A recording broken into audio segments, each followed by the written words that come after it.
Hello सांग मैंने जय जगन्नाथ। तेज आज आम नहीं आसू आपण वंदे उत्कल जननी कवितार 10-15 बछा बछा सर्ट क्वेश्चन जोटा कि परीक्षार आसवाई उपयोगी और निहाती परीक्षा पढ़ी पारे। तेज चलतु स्टार्ट करवा भिडियो को स्टार्ट करने आगु चैनल को सब्सक्राइब कर। तेज चलतु स्टार्ट करवा।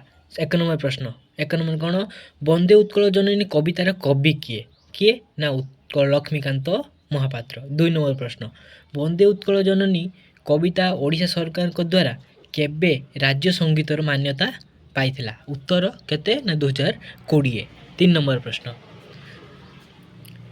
प्रकृति परिशोभित उत्कल जननीर कौन सुंदर बोली कह जायछि। उत्तर हस और भाषा। 4 नंबर उत्कलर तत्प्रदेश केउं वृक्षराजी रे परिशोभित। उत्तर ताल तमाल। 5 नंबर प्रश्न समुद्रर जलधारा उत्कल जननी को कौन धोई दिए। उत्तर पद बा पाद।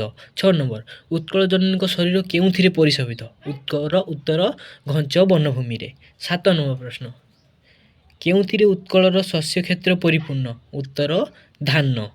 ठीक अच्छे। 9 नंबर उत्कलर चक्षु केउं प्रदर्शन रे उद्भासित। उत्तर ज्ञान विज्ञान रे। 9 नंबर केउं मानकर रक्त रे उत्कल जननी देह अनुरंजित। उत्तर वीर मानक। ठीक अच्छे।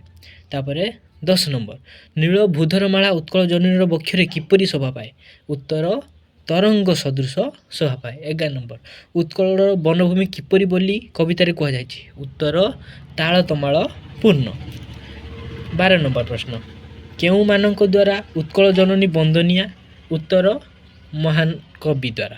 कवि लक्ष्मीकांत महापात्र पैतृक ग्रामर नाम कौन। उत्तर भद्रक जिलार तालपदा। ठीक अच्छे। तापर 14 नंबर कवि उत्कल जननी को किपरि संबोधित करिसेंती। उत्तर चारु हास्यमयी और चारु भाष्यमयी कही। ठीक अच्छे। 15 नंबर ताल तमाल केउंठारे शोभा पाए। उत्तर समुद्र कूल रे। ठीक अच्छे।